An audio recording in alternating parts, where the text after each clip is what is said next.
Welcome back to the Win with Dice podcast, a podcast featuring members of the Win with Dice team. I'm Calvin, and I'm joined here by Ramon. Hey guys, this is your first time listening to the Win with Dice podcast. It's a podcast all about tabletop RPGs. Calvin and I like to take a casual approach to the hobby, so we like to talk about the games that we run and the games that we play and the cool, awesome, wonderful people we get to experience the hobby with. If you are new to tabletop RPGs, what are you doing? Go find yourself a table and go have some fun. And if you are a part of a table, you've never GM'd before, maybe it's time for you to take the leap to the other side of the GM screen. Indeed. So this week we've got a Pathfinder 2nd edition game we're going to get into, involving basically bringing back a campaign that's been on a break for a bit and rushing right towards the finale of it, which I'm very nervous about. We had like a summer break, pretty much. Everybody was like, we're too busy. Let's meet after summer's done. So yeah. But before we get into all that fun stuff, we have to get to the most important part of the show, the Win with Dice weekly GM tip of the week. Yes, the Win with Dice weekly GM tip of the week. Brought to you by me this week. Haha, I've ran a game, I've learned things.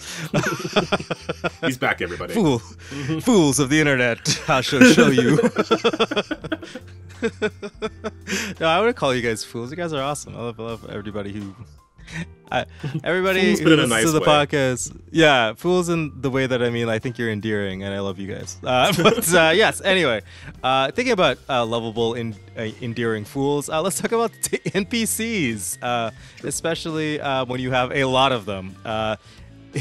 In this campaign, we dubbed the pirate campaign off of the titular ship, the Mermaid's Dagger, and her lovable crew of hot boys, which is expanded to include all of the PCs, as well as like several other people that were rescued from a basically like a collapsing city. The issue I was having was that there was too many lovable NPCs that everybody loves to talk to all the time, and they love to take them on adventures and do a bunch of stuff. But on the conclusion of this arc that we'll get into, I decided that I need to probably get rid of some of them, but not in like the in the fridge kind of way, but just let them do something else that isn't in the PC's purview, right? Like you got the tip, I guess, would be like, remember that NPCs have their own wants and needs, lives to live, right?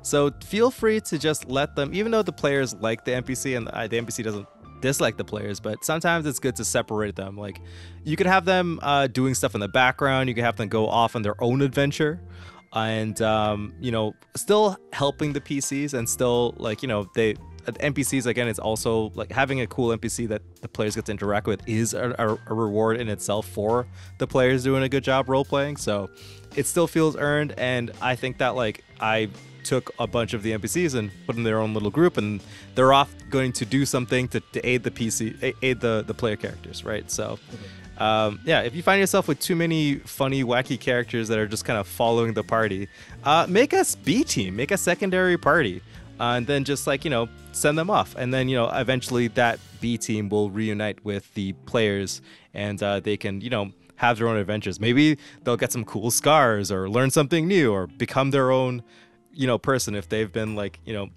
not as we'll get into, which maybe everybody do a little bit of growing up, and then when they meet back, it'll be a fun time. Give them some chance to develop on their own, and then when they come back, things have happened to them that have changed them in a way that they wouldn't necessarily have been able to do if they were still following the party around. Exactly, right? I think it's pretty cool because the idea of like the PCs are always going to help these guys, right? But for them to learn to be on their own, then they gotta do it, right? So yeah, definitely give your non-player characters agency. Don't forget to do that. And it's always good to kind of like separate them from the party if things are getting too complicated for you as a GM. So there you go, folks. There's your tip of the week. Yeah. Make your game more manageable. Yeah. Make a B team. And also, if your players ever super secret second tip right after the first, if your players are ever in some hot water, guess who's gonna show up? The cavalry, the B team that everyone forgot about. Yeah, that's perfect setup. Yeah. All right, let's get into this last session of the pirate campaign. Previously, the party consisting of Ray, a human barbarian, Misty, a human fighter, Rain, an elf druid, and Helen, a halfling rogue pirate, traveled into the realm of the Witch's Market, this alternate dimension, well, in a pocket dimension. This market for witches, I guess, is the most obvious way to describe it. It's all sorts of weird magic stuff and all sorts of strange characters. Yeah, think about like that. The way the Witch's Market is situated, I guess, in space-time is kind of like at the edge of the Feywilds, if in my world. So it's like you got the mixture of like, you know, real world people, like, or creatures and stuff like that, and the mixture of the crazy wackiness of the Feywilds, as well as like witches and hags and any sorts of magical persons who are able to travel to different dimensions, right? Or have the capacity to do that. Yeah. So it's like this big, weird, open air night market pretty much, but it's like perpetually, like, because it's kind of like in between places, it's perpetually stuck at like dusk. Like the sun is always constantly just setting. So it's all of it's kind of like a vibe. Yeah. And there's all this trading, all these strange people. They don't use gold there, obviously. So if you want to trade, you have to have something interesting with you. Yeah. I mean, I think I wanted, again, the Witch's Market was intended to be a place where the players would have to barter and have that more of a feel of like being in like a market and dealing with all these mostly crazy people, but they're pretty powerful, but they're also, you know, balanced by the fact that kind of everybody is that kind of powerful, crazy magic person. So you can't, like, every dealing needs to be like sorted out, and it also give the players the option to not just purchase stuff, because I always find that like when you're just walking around with like 5,000 gold coins, it's like the world is basically your oyster. Like, what do you want? But if someone says like, I don't accept gold, and then you're like, oh damn, like what am I actually gonna do? Yeah, well, you actually have a value. Yeah. So, and you have to convince them too. I think that's the best part. It's like convince that whatever you're trying to peddle to them is worth it. Mm-hmm. Yeah. So what we had traveled to the Witch's Market for was to find the pieces that we needed to create a demon net. A net that is able to sort of subdue or immobilize a demon of any variety, which we needed to help rescue the destroyed town, or at least we assumed it was destroyed city of Alinea, and rescue it from this demon lady who had taken it over, along with this ancient dragon that she resurrected. Yes. All sorts of rampant burning destruction throughout that city. So in the process of doing that, we managed to get most of what we needed, except for some angel hair. And the intent at the time was to enter this tournament, a sort of fashion combat tournament that we talked about last time we discussed this campaign. And if we won that, we would be able to meet with a man by the name of, I think at this point we're just calling him Venus. Yes. Despite his very long name. And he himself would have the hair that we needed to borrow. However, we were sort of interrupted because this snake gang that we were hanging out with, the Slitherheads, who were sort of helping us get ready for this competition, they were petrified by the arrival of a woman by the name of Tyne, who had her own intentions for Venus and wanted something delivered to him. The Slitherheads refused, so they were sort of petrified within these thorny vines. They were put under a deep sleeping spell, basically like a sleeping curse. Mm. Yeah. And the only way to revive them was for us to complete this mission of delivering this black rose to Venus. And we were able to do that last session, and when we brought the rose to him, a Death Knight was summoned from within the rose. With some help from Venus, we did manage to stop the Death Knight from killing him, and we also managed to get some of his hair. Our friends, the Slitherheads, were recovered, and we had everything we needed to create this demon net. So at this point, we just had to get out of the witch's market. Yeah, which is like harder than you think, because the very nature of this funhouse place where anything is kind of possible is like, why would you want to leave? And like, what reason do you have? Like, everything is like, you can feasibly source and do anything here because it's like, you know, the multiversal crossroads, right? That's the whole point, is that you come here to find things that you and do things that you can't normally do, and to procure items that are like really esoteric. So that was a hard part. But basically, like, I think the players, we, for like the first bit of the session, was figuring out next steps. That was like the big plan. Yeah, like we had to figure out basically what to do, where to go, like where are we going to make this net first of all, because we need certain tools to put it together. We had the option of sticking around. We did have some sort of fame and reputation from winning the tournament, so we could have applied that within the witch's market to try to get this thing done. We could have talked to Tyne herself, because she is the adoptive mother of one of the NPCs who has been hanging out with us. Or we could try to return to Alinea, which I didn't know was an option, honestly, at the time. I thought Alinea was just like a flat, like, ashen wasteland, to be honest. No, why would they? It's a whole ass city. Yeah, I know, but it's a demon lady who was sucking up souls into powerful medallions, and an ancient dragon who was captured in the middle of that city, and they thought it was a statue this entire time. I gotta figure both of them aren't really leading towards not destroying the entire city. That is fair, but you guys left in a hurry, and you don't know their full intentions, I guess. Like, I just thought that it was really funny. Yeah.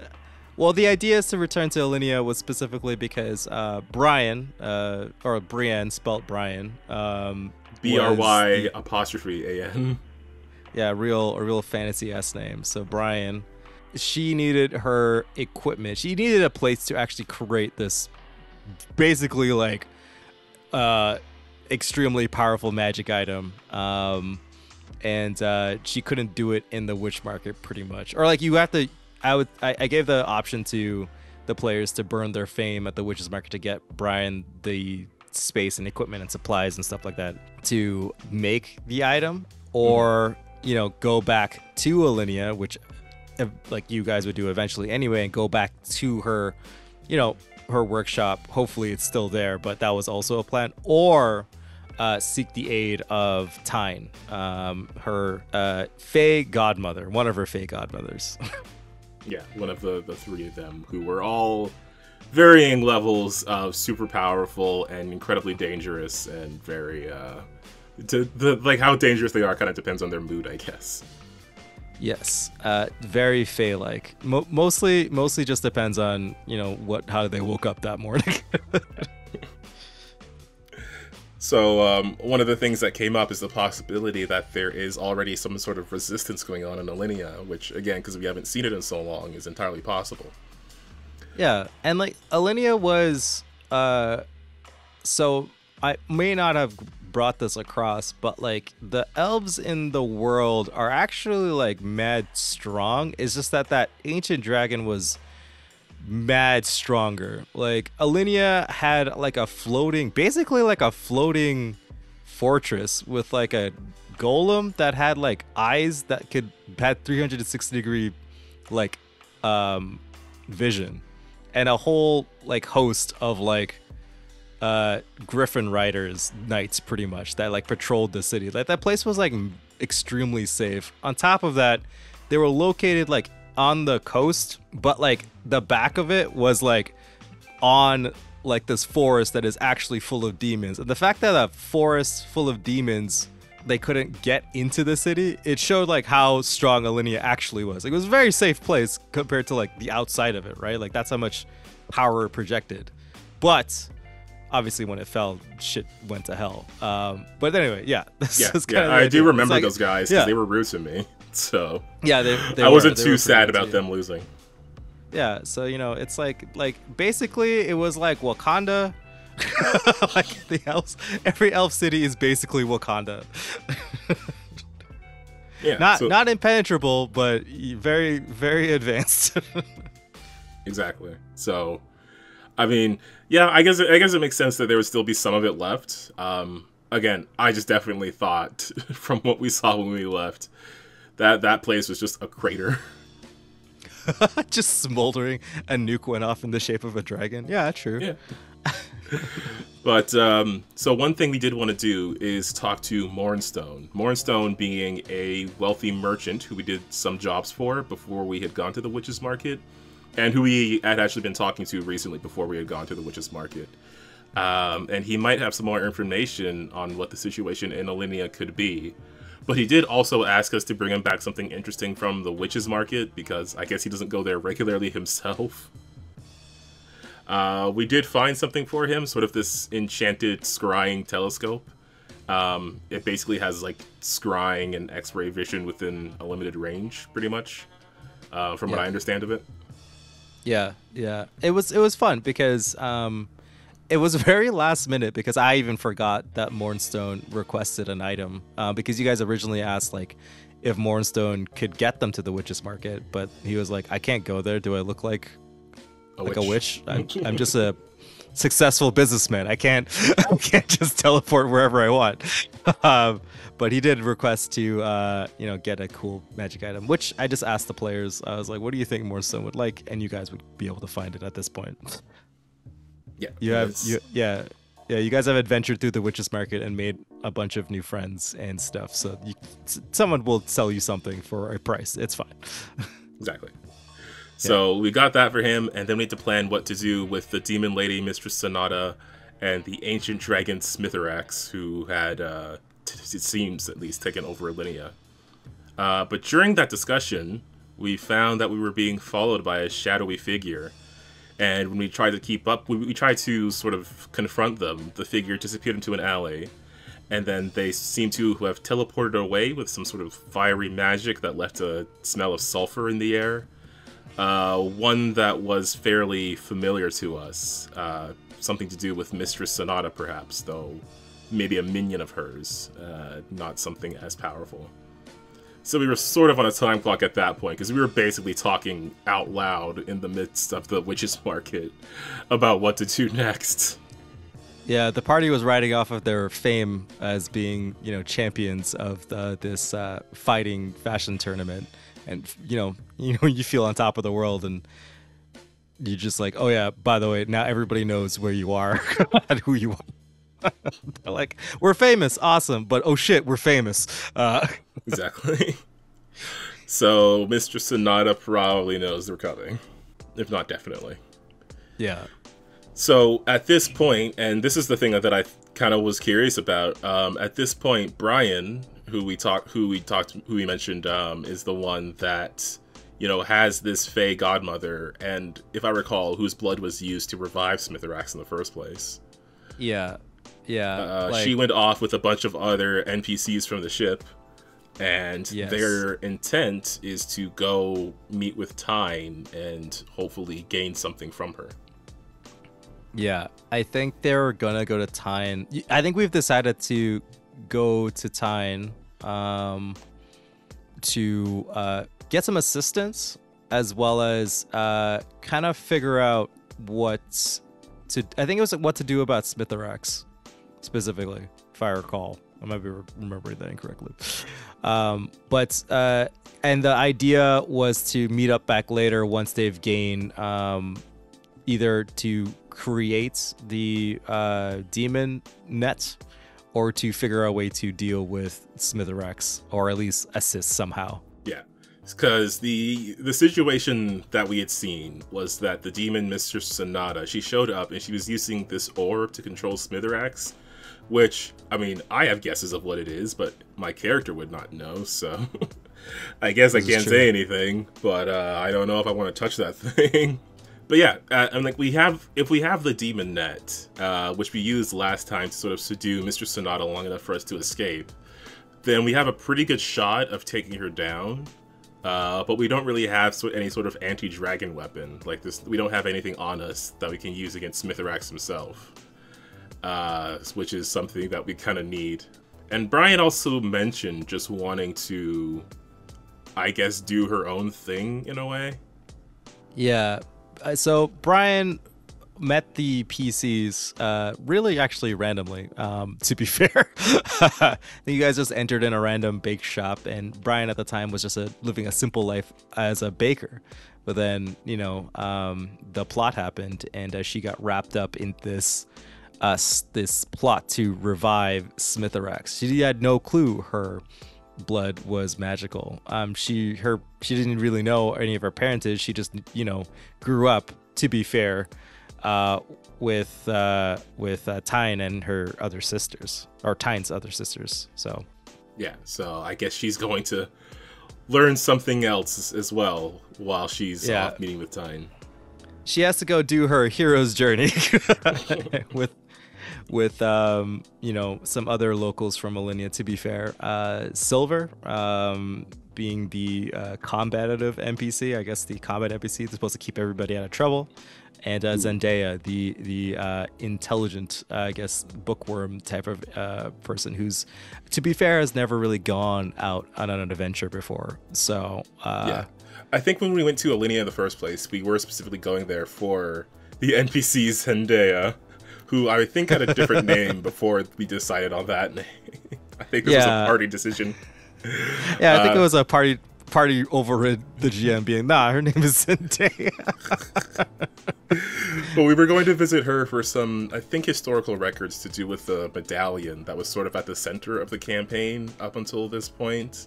And now we've seen that Mistress Sonata has several of these medallions, and the medallion's able to absorb souls, and at the beginning it was stolen from this evil lord guy, and we've been carrying, well, I say we, but I wasn't part of those early games, but the party has been carrying it since then.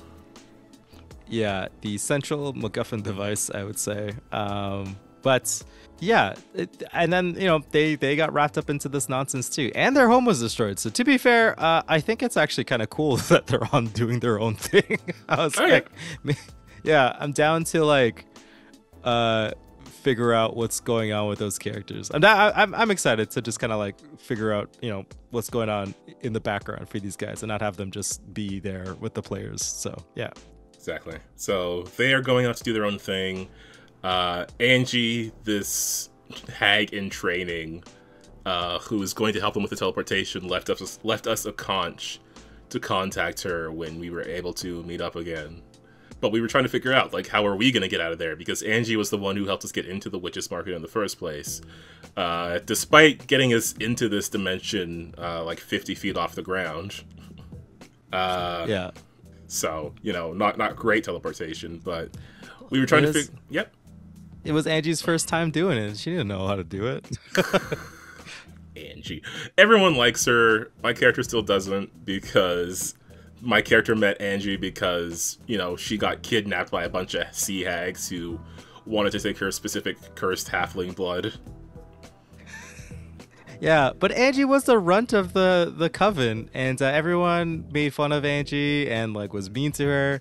And now she found a new coven. She's little old, sea hag little person who's has felt kindness for the first time in her entire life, and has found new friends, and is the happiest she has ever been, and is you know what, I'm gonna go and help out my new friends, and we had a nice moment where Rain, who is basically when Rain showed up to got embroiled with the sea hags that stole or who was stealing Helen's blood, she basically shouted out I'm gonna make me the leader of your hag coven, because my wife is crazy like that, and I was okay, I guess. But then after, I think everybody was mean to Angie, and she was just kind of being nice to her during the fight, mind you.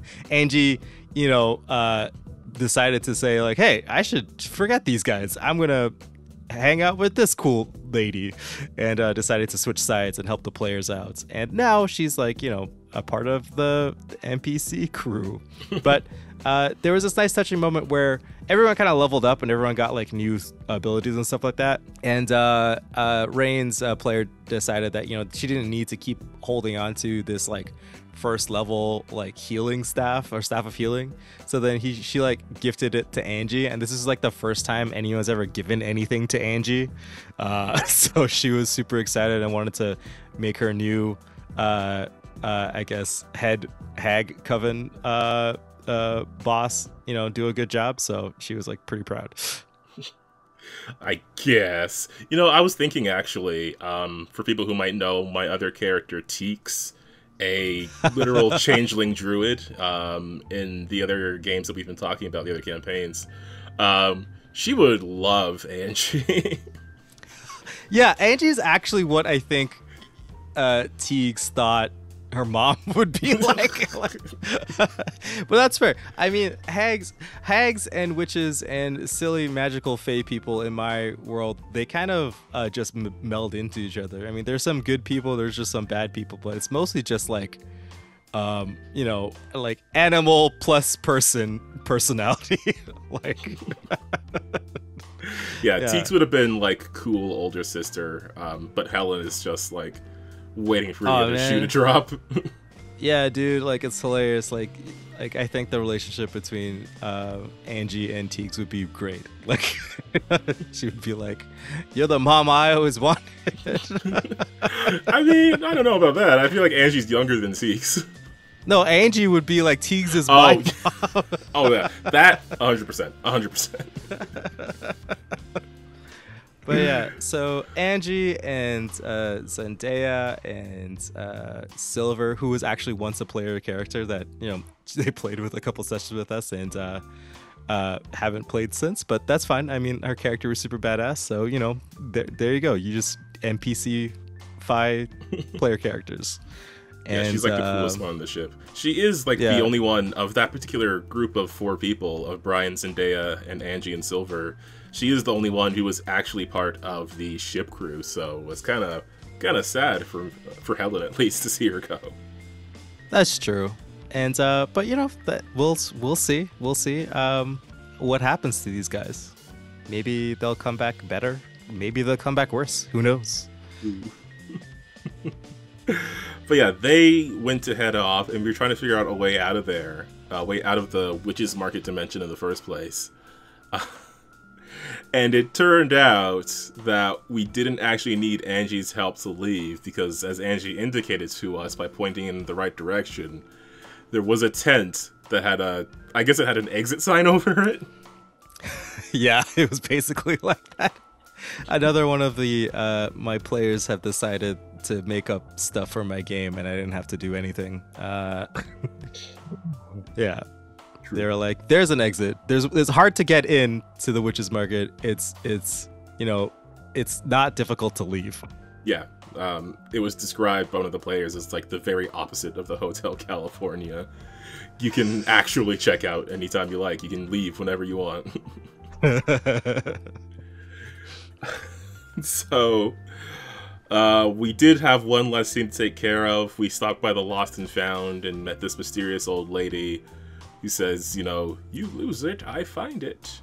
And we got Helen's boot back that she lost when we were falling into the night market, or the Witch's Market. Yeah. I forgot that, like, Helen was still missing one shoe all this time. Yeah, she borrowed a pair of slippers for the fashion show. But after that, yeah, I had to go back. I had to find my other boot. But I got them back. And they're nice boots, so I wanted it back. Yeah. Oh, man, I love the Witch's Market, but I also, like, realize how I've written myself into a corner with the Witch's Market. That actually I was wondering about, because you mentioned it, and I was curious what you meant by that. Well, it's just the idea of, like, this place is so wonderful that why would players want to leave a cool, awesome place like this, right? It's like the place is so enjoyable to be in. I think this is actually the most fun anyone's ever, like, you guys have ever had in, like, any part of the campaign. It's just kind of like, stuff just happens, and you guys are like, oh, sick, right? So it's kind of tough to get the players out of the fun zone and back to stakes. Yeah, like, I mean, we still had stuff to do. Yeah, but I know you guys. You guys would be there forever. Like, maybe. If there wasn't a bad guy to deal with outside of the Witches Market, you guys would be like, we would basically just do like thing of the week. It would just be like wherever we play, it's like the hijinks in the Witches Market, which I think itself would be a fun campaign, but just not the end of this campaign. Fair. Maybe after all this is done and we go back. Yeah. So instead, we went through the exit, and it was able to return us pretty much back to where we left from, which was the Mermaid's Dagger, this ship that is the central ship of the pirate campaign. But when we got back there, we could hear the sound of clanging swords and cannon fire. We did recognize that we were on the Mermaid's Dagger, but as we rushed to the deck of it, we could see that the dagger was in the middle of a naval battle, like directly in the middle of it, being dwarfed by two nearby ships. One flying this pirate flag, the Jolly Roger, the other flying a flag of the city of Lahurst, and manned by what looked like guards and orcs from the city of Lahurst, which we kind of don't have a very good reputation in. And as far as the pirate ship goes, the current, I guess he's king of the pirates or lord of the pirates or whatever the title is, but it was clearly part of that guy's crew, that guy being DeGrasse, the one who betrayed my character Helen's parents in the past and was the reason that they were killed in sort of a ambush on their pirate ship. I guess he wouldn't be king of the pirates, but he definitely has like more than one ship working for him. I'm sure that he's the top dog in the seas that you guys are, because of all of the backstabbing and deals he's made. I want to be king of the pirates. We'll see. All right, well, okay. But it's basically two groups of people who have reason to, like, who are basically antagonized to us, have sort of surrounded the ship and we're closing in. As well as fighting each other, because again, these are good guy city guards and those are literal pirates. Yeah, so it was kind of like, it was just the players are just stuck in the middle because they're good guys, but they obviously did bad things in Lahurst. And the pirates are bad guys, you know what I mean? Looking to stop, like, basically just blow up Helen's ship because DeGrasse does not like Helen. Wonder why. Yeah. Maybe it could be something to do with you guys burning down one of their pirate camps. Yeah, those guys had it coming, though. That's true. That's true. And also disrupting their Sea Hag Coven deal. By the way, you guys have actually like fucked up their operations in the last couple of months. Well, again, had it coming. Fair. But the reason why the dagger usually doesn't get wrapped up in this nonsense is because it's the fastest ship this side of the world. Exactly. And, So the one of the members of the crew, the first mate actually, this half-elf by the name of Jasper, he can commune with nature in a way that allows the ship to be a little bit faster than even other ships of the same size. Yeah, he has the perpetual, the sexy breeze that everyone has. But he uses that. He can control it, and he can use it to push the ship, make the ship go faster than normal ships. But since Rain has taken an interest in Jasper, and Jasper seems to be feeling much the same, he had come with us in the journey into the Witches Market. So he wasn't there to help keep the ship moving and get it out of this ambush. The rest of the crew, who they were doing the best that they could, but they weren't able to sort of escape from this ambush of two ships.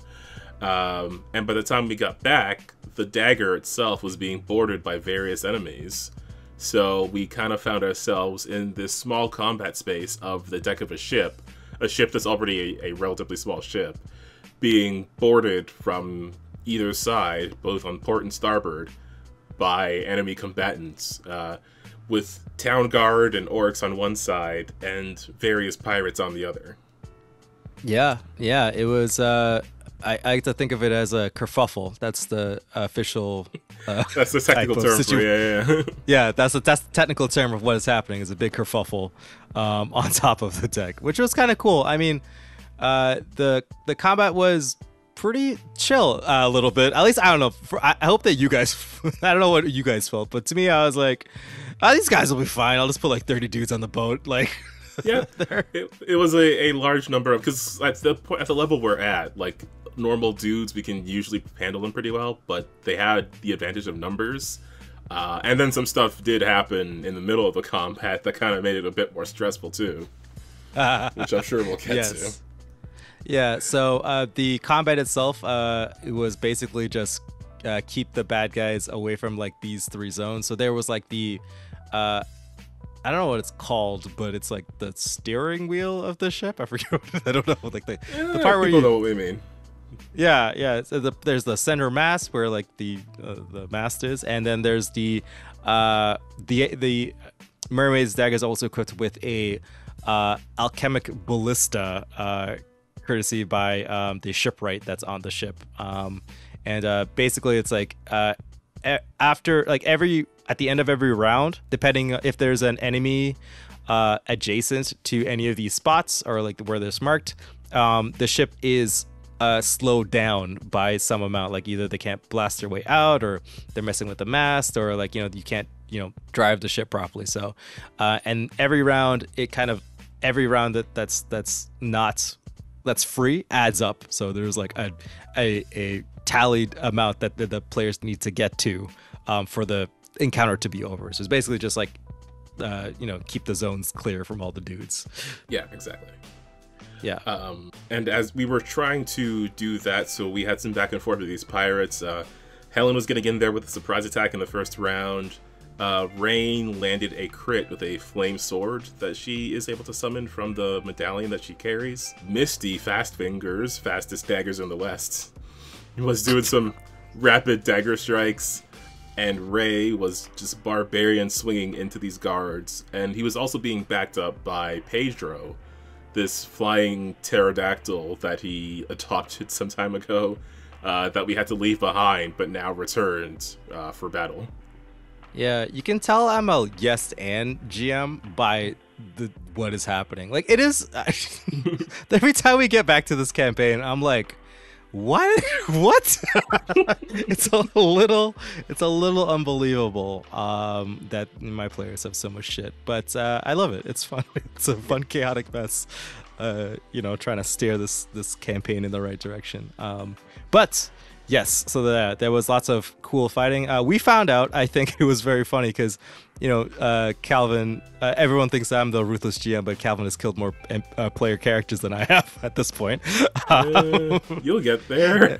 Yeah. We realized that, like, I think level 7 specifically in the Pathfinder 2 system right now, as it is, I'm not sure how it's going to be like when the re-release happens, or the big update. But yeah, level 7 seems to be like a good place to throw a hard combat. Like, everyone gets a lot of cool stuff, and a lot of their like core abilities or core, I guess, DCs and attacks values go up significantly. Mm-hmm. Yeah, everyone gets like a nice bump. So if you ever want to throw something tough at players, do it at level 7. Yeah, it certainly felt that way. Definitely also, I would also mention that like they have a lot of custom items that are pretty powerful as well. Yeah, well, that's true. I do give them a lot of custom items. But it like, at least if you're just running from the bestiaries, level 7 will allow, like, okay, so from level 1, because like the CRs of like goblins and like orcs and stuff like that range from like 0 to 3 being like their captain equivalents in their like little group that they have, right? The little range of stuff that they have. Once you get to level 7, like the highest captain or level enemy that they have in that little group becomes your minion equivalent. So it's like the players could literally be like, remember those orcs that gave you such a horrible time at the beginning? Like, actually, their strongest person in that group is just kind of just a mook to you at this point. So it kind of like shows the players that like you've increased, you have like actually become like a heroic, you know. You're the stuff that's gonna challenge you is gonna like be able to like wipe out real people very easily. Exactly. You're kind of on the border of that. Yeah. But yeah, as this fight was going on, Rain was feeling this pull from the medallion itself, and she looked up to see what looked like a second star other than the sun just hanging in the sky over the ship.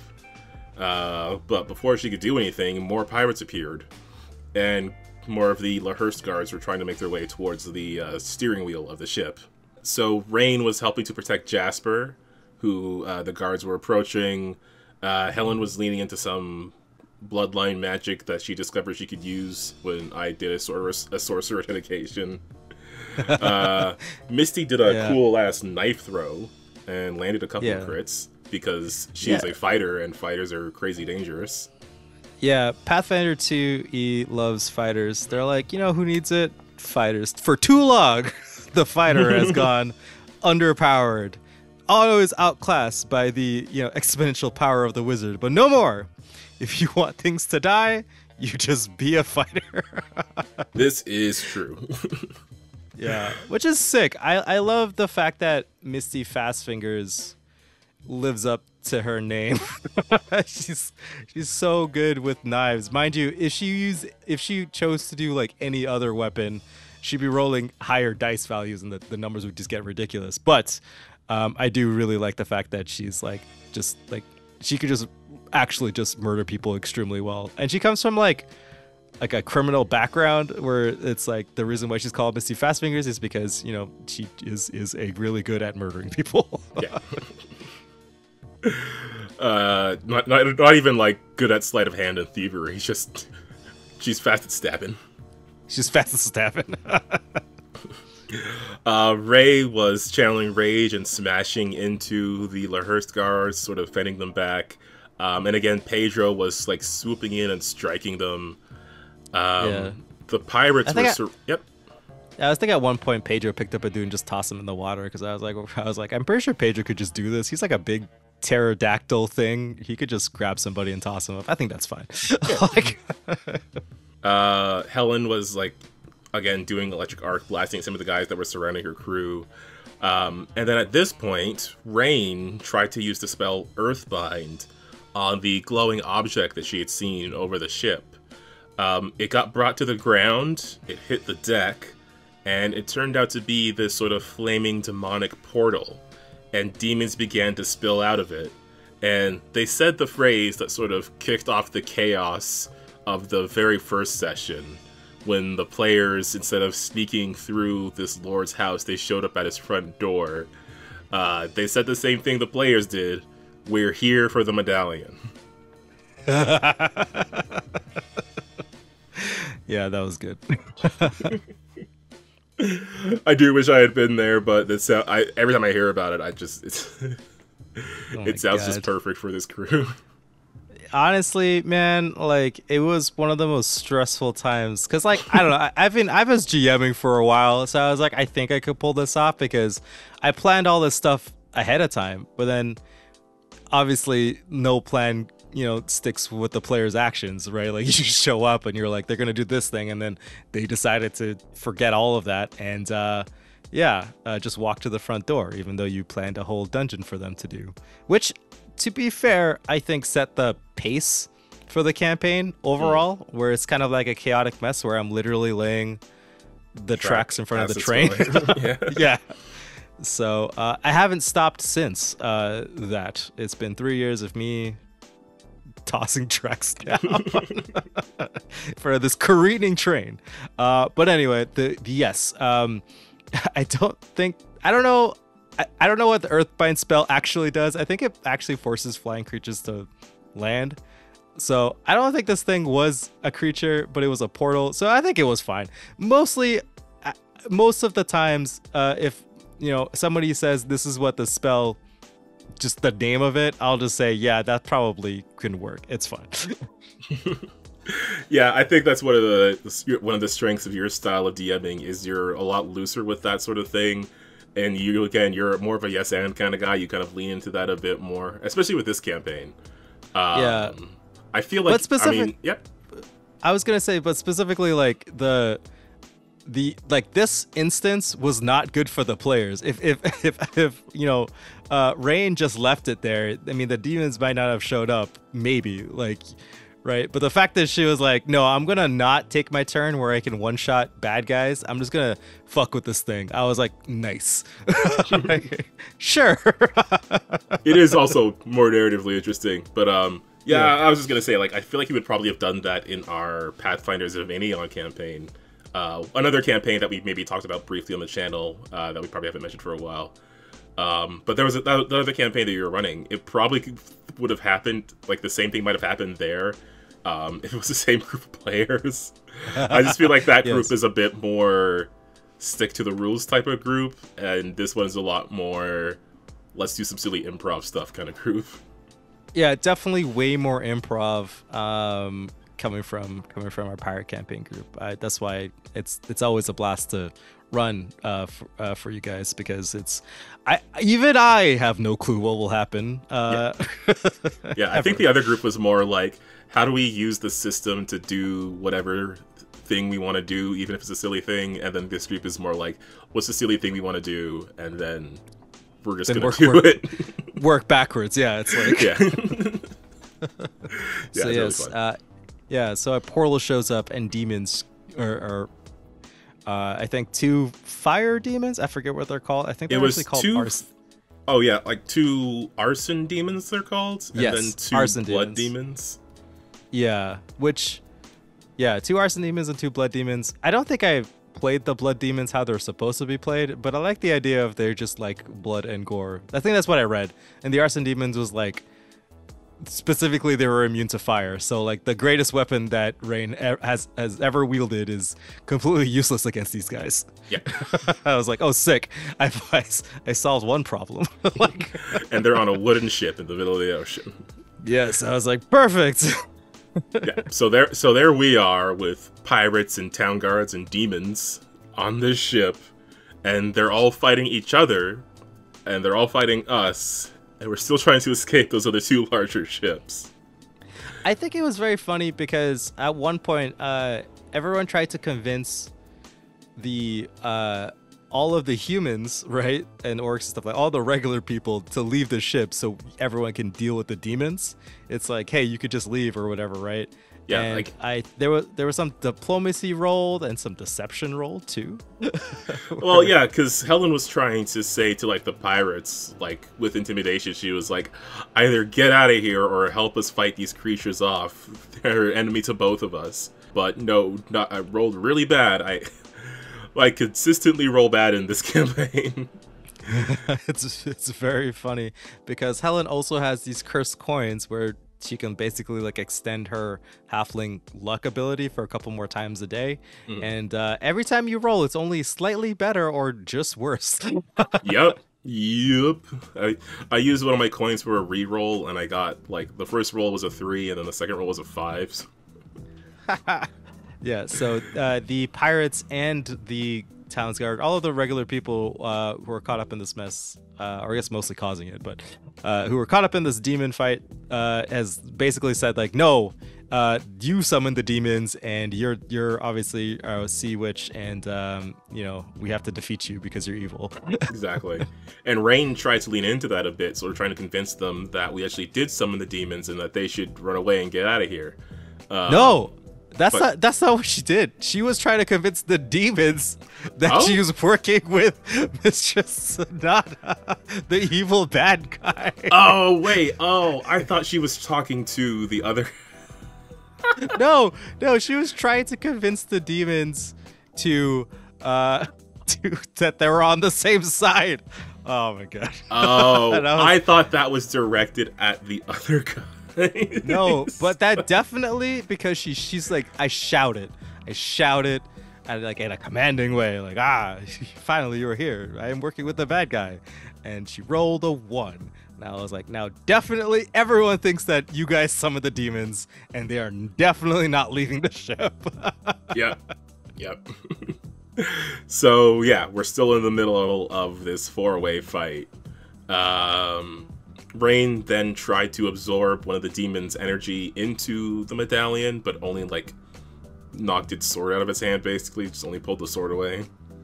Yeah, I believe she rolled a nat 20 on like an attack roll for her flaming sword, but because they're like completely immune to fire, I was like, I think you rolled a 20, but I definitely should tell you that, like, I don't want it to go to waste because I felt bad. I was like, you know what, it's fine. Like, instead, maybe you can do something else. And obviously the fire medallion is able to absorb souls and magic and stuff like that. So she's like tried to absorb the fire demons, but I said they were able to absorb one of its swords instead. So she doesn't get attacked by a flaming sword. Yeah. But yeah. So again, the fight continues. Misty and Rain were getting in there and attacking the demons. Misty going in with some double attack stabbering. Ray charged at one of them, and Pedro helped continue the attack. There was a big old demonic fire burst near the steering wheel, so everybody on that side of the ship was just trying to avoid getting hit by fire. Some of the guards were also trying to go in on one of the demons, one of the blood demons, but to very little effect. And the blood demons themselves were just going after the easy targets, just the regular dudes. Yeah, they were like kids in a candy shop. They were like, oh my god, there's so many easy. They could just, like they want to be sprayed with blood and gore. Which I'm not 100% sure. I didn't read it that like their description of what they like that much, but I was like, this is a blood demon, so they must love causing like mayhem and blood and guts and stuff like that. So I'm like, they're here, they're living their best lives. You know what I mean? Yeah, I mean that's believable. Again, the fight was continuing, and these fire demons were shooting fire at the party.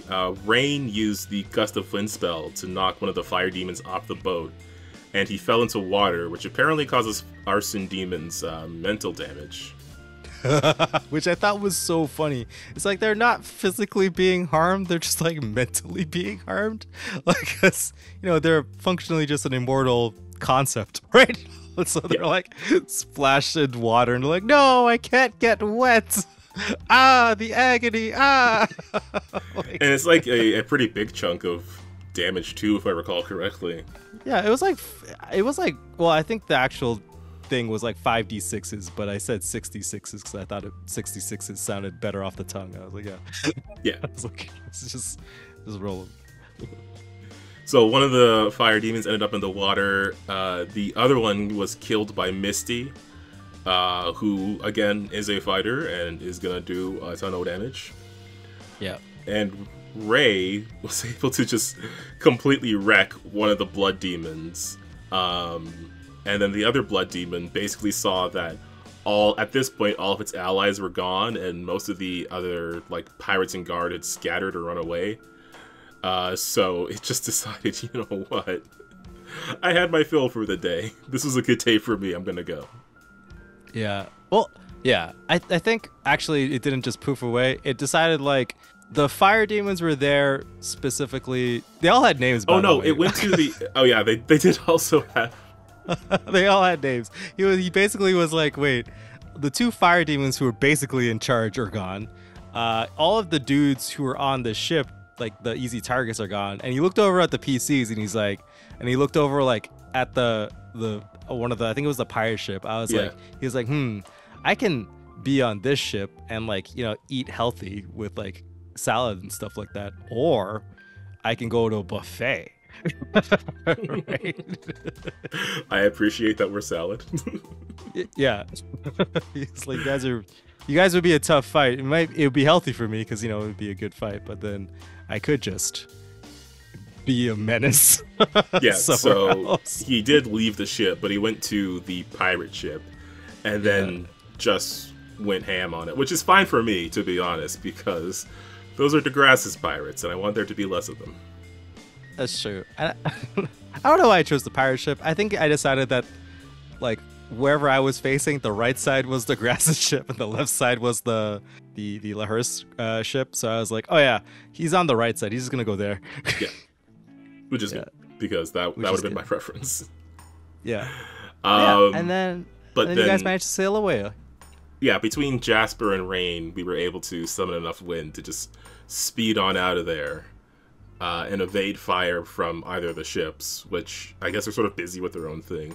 The Lahurst ship might have been able to give chase, but I mean, depends on how quickly the Blood Demon dealt with the pirate ship. To be honest, yeah, we have no I don't idea. think I don't think the Blood Demon would have survived 100%, but he definitely would have just been satisfied. Like, I don't know if the Blood Demon would actually make it out. Eventually, like, it would be whittled down. Also, like, you guys didn't really fight, like, the captains of the ship, and they're pretty strong, so. I mean, that's a story for another day, I guess. It doesn't matter to us until they catch up. That's true. You guys will never know. At least not yet. But that is where we finish things off with our plan to head back to shore to go look for this Mournstone character, this reputable businessman who might be able to tell us a bit more about what's left of the city of Alinea. And when we return there, we will face off with a powerful demon who controls a powerful dragon, and I will maybe survive. I mean, I don't know. We'll see. I mean, you guys have been doing really well so far, and lately, every time I throw something at you guys kind of destroy it. So I'm like, okay, whatever. Yeah, you guys are stupid, right? Again, I feel pretty confident that we can beat the demon. I don't know if we could beat the dragon, but I don't know what the levels of if either of these things are, to be honest, as well, because both of them could be highly varied, and you could also have just done your own thing completely. It's just that with the demon, we have the demon net. Well, we will have the demon net. So we can use that to immobilize her. And I mean, even immobilization alone is a pretty big deal. Yeah. And also, like, you guys wanted it to be heat seeking, which I thought was hilarious. I don't know how useful that will be. I'm pretty sure we can find her. She's like 10 feet tall. We're not going to miss her. No, you said that last time. Oh, yeah, you're right. Yeah, you were supposed to toss the demon net on her, and you guys missed like 4 or 5 times. But to be fair, I think Helen threw like most of those times. We all know Helen's luck. Which, mind you, true. I think it's the funniest that Helen is actually I don't know what it is, but this character rolls really poorly all the time. Like, she's actually cursed, which is beautiful. Like, I keep using the same die for her, and it's a die that got another halfling sailor character that I played. It got him killed at one point, if I recall. I know I've rolled like 3 ones in a game with that same die with that other character. I don't know why I think it'll be better look with Helen, but it's blue and gold. It's sea colors. It's sailor colors. This is the illusion. It's the curse. The curse. You gotta break the curse, Calvin. You gotta break the curse. Mayhaps we will. But yeah, that was the session of the pirate campaign. Was there anything else you wanted to get into with the game, or just how you feel about like hopping back into this after so long?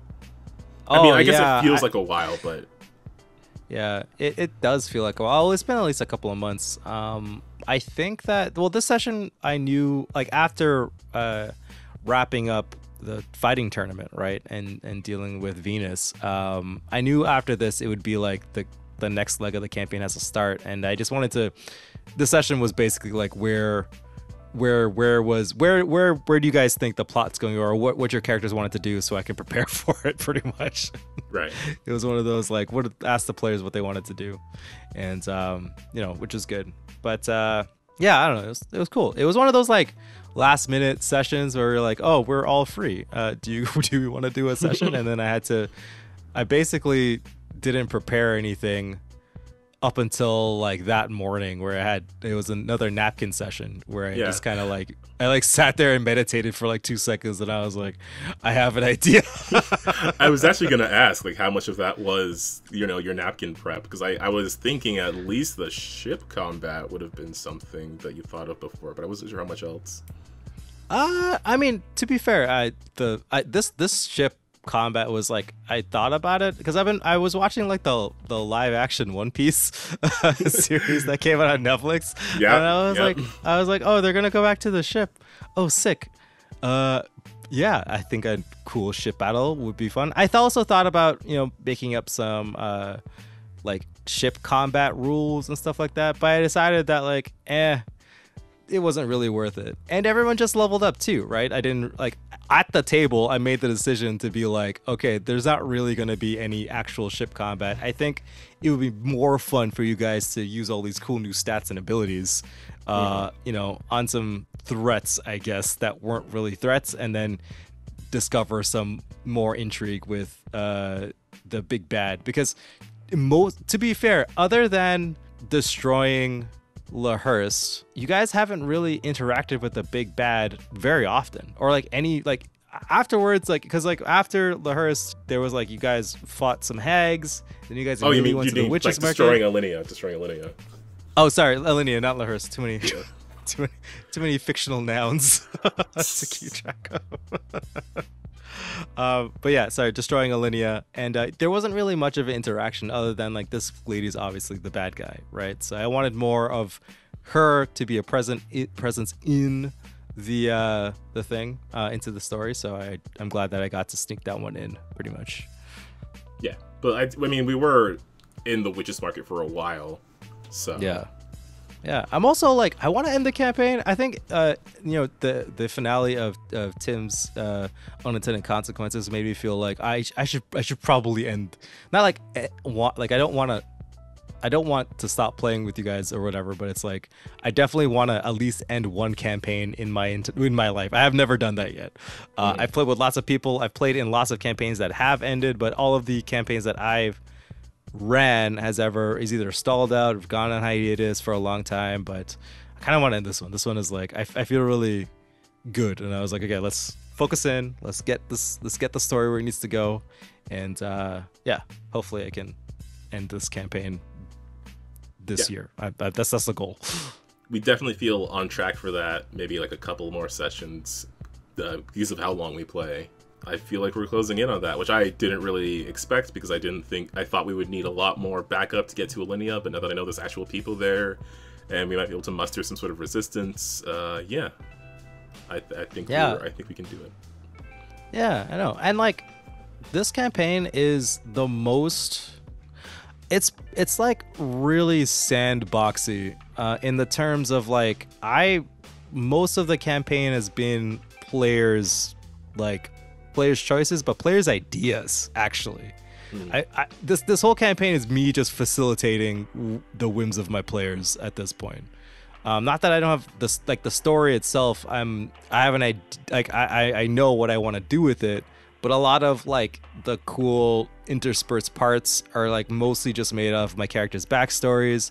A lot of cool NPCs that we all thought up at the table in the moment, right? A lot of silly ideas. And that's why it feels. I think this is like one of the most uniquest campaigns I've ever ran in my life, actually. Yeah, yeah. It's just got so many elements of everybody in it that this campaign only could have happened with this specific group of people. Seriously, it's like that, which is good. Which is always like I would like to strive for this more. That's like I think that's I've solidified my idea of like. My GMing style is like, get the players into the world and, co-GMing with you is like where I want to be. Yeah, because that means like they're just so engaged that they want to be part of it. Yeah. I'm very excited. I want to see where all this ends up, if we can handle this fight.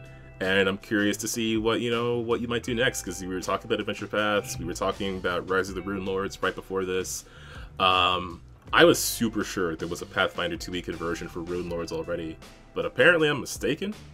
So yeah, I thought, I just assumed that they would just make new ones. Like I know Rise of the Runelords has been like it's like one of the first and one of the best adventure paths they've put out, right? Like it's kind of like one of those gold standards of like what a tabletop RPG adventure could look like, right? So I just wanted to run it for you guys, because for me that was one of the first times I really like had like a really good campaign from like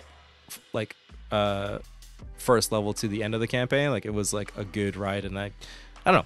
I have Rise of Ruins is a special place in my heart as like one of the first times I was like, oh, this is even more awesome, and I made even more cool friends from this hobby. So yeah. I genuinely, like, I haven't read what Rise of the Ruin Lords is about. I started to because I was like, can I make a space version of this for Starfinder? But that was like years ago, where I thought it'd be a funny idea to like do that sort of thing.